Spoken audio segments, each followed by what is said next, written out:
Almighty King, it is with all my heart that I accept this great honor.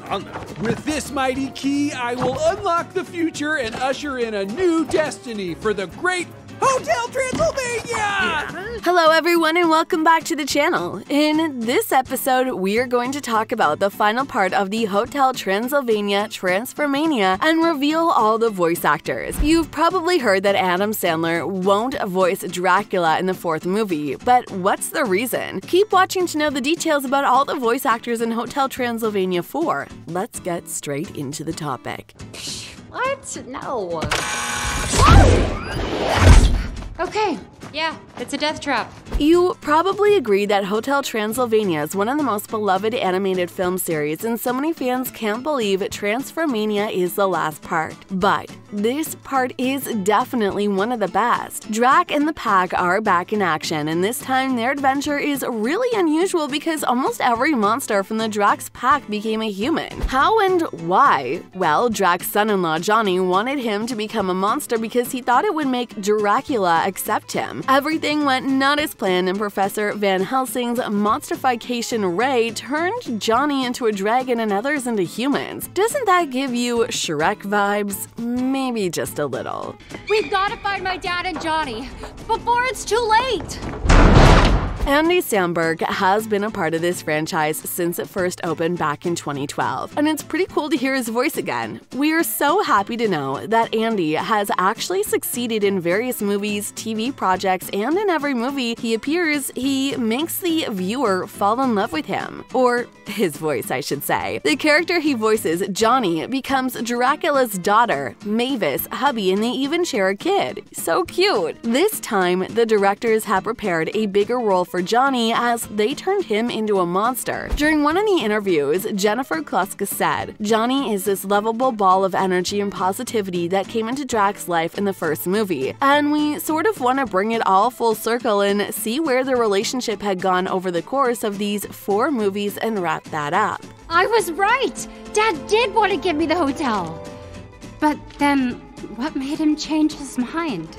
It's been 10 years since Selena Gomez joined the franchise, and obviously she's become a bigger star than she used to be in 2012. Fans were so happy to know that Selena's back because her voice perfectly matches with Drac's daughter Mavis. She's super positive and she definitely is one of the most loved characters of the franchise. In the new movie, Mavis is in a new situation, as her loved one turned into a monster and now she has to deal with the situation. But do you think she nailed it? Waiting for your comments. Well, you're gonna have to get used to things being done a little differently around here when you retire. KATHRYN came back to the movie after the first time she voiced ERICKA in the third movie. She had gone from really impressive and successful movies, and now she's a big name in Hollywood. From playing the role of Olivia Octavius in Spider-Man Into the Spider-Verse to her amazing turns as Agatha Harkness on WandaVision, this woman knows how to make people love her. So let's talk about her character in Hotel Transylvania 4, ERICKA as Van Helsing. She's Van Helsing's daughter, the captain of the monster cruise ship, and she first hated monsters. But things changed when she fell in love with Dracula and they got married. This is incredible how love can change everything. Transformation keeps mutating and won't stop until the subject becomes a mindless, ravenous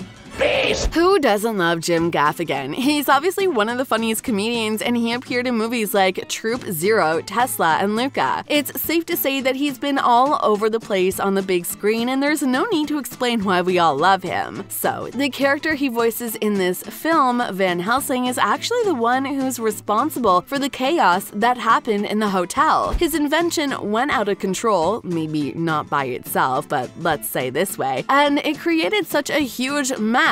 The former monster hunter is no longer being mean to Dracula and his pack, but he still causes trouble. Maybe it was done on purpose. What do you think?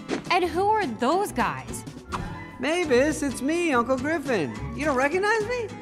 No, I've literally never seen you before. Another star who came back to the franchise is David Spade, and he voices Griffin, the Invisible Man. Over the years, David Spade has been in some of the most unforgettable comedies like Tommy Boy and Joe Dirt. David Spade has also worked a lot with his former Saturday Night Live co-star Adam Sandler, including the first 3 movies in the Hotel Transylvania franchise. The Invisible Man always keeps on forgetting that he is actually invisible, and this time, when he becomes a human, we can finally see the way he looks. He is middle-aged, tall, and not really in the best shape of a man with red curly hair. It was such a shocker for the Drax pack when it turned out that Griffin had been naked all this time he was invisible. There's such a funny scene when he admits being naked all the time. Also, fans expect him to look hotter than he actually looks and even created a petition that was signed by over 30,000 people. Can you imagine it? What's up, fellas? Ooh. Oh, he got the worst of it. Steve is a really talented actor, and he starred in really different comedies and action films. From gritty dark Fargo to Spy Kids, The Island of Lost Dreams, this actor is one of a kind. He also voices the Boss Baby, Monster House, and many other franchises, and the role of Wayne is one of his coolest ever. Wayne the Werewolf has been a major player in the Hotel Transylvania film franchise from the very beginning. We can't imagine this film without Wayne, and it's fair. Wayne is a father of over 200 wolf pups, and fans definitely love him. Even though Steve is still voicing him in the new film, it seems like he appears like nothing we've seen before. And we think you might agree with this statement 100%. As for the other characters, Brad Adderall voices Frankenstein, Molly Shannon is Wanda, the werewolf, Keegan-Michael Key voiced Murray, Eunice, Frankenstein's wife, speaks with the voice of Fran Drescher, and Asher Blinkoff voiced Dennis. But what about the main character, the Count Dracula? Is it true that a huge update happened in the last movie? We are going to answer this question in a second, so stay till the end to know all the details.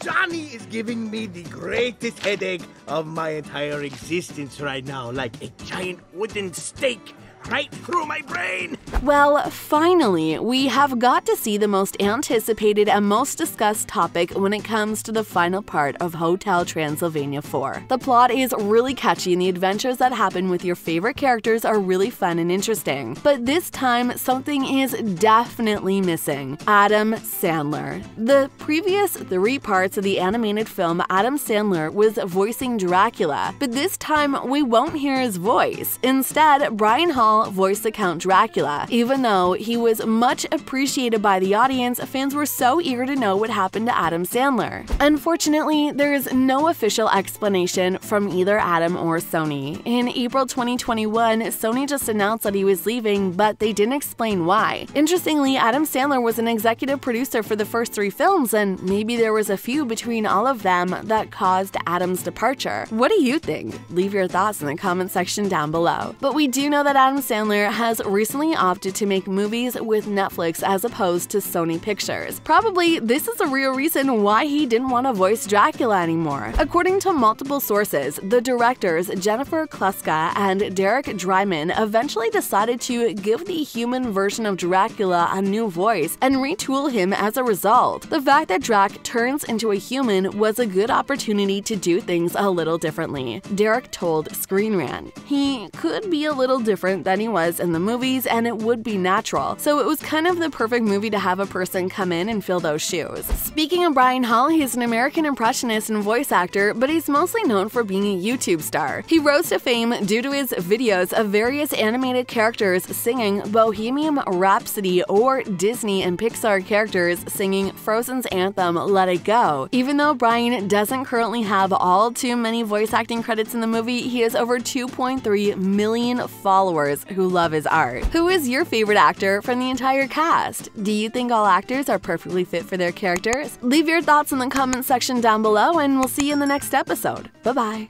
He seems better. Yeah, thanks so much. It's my job.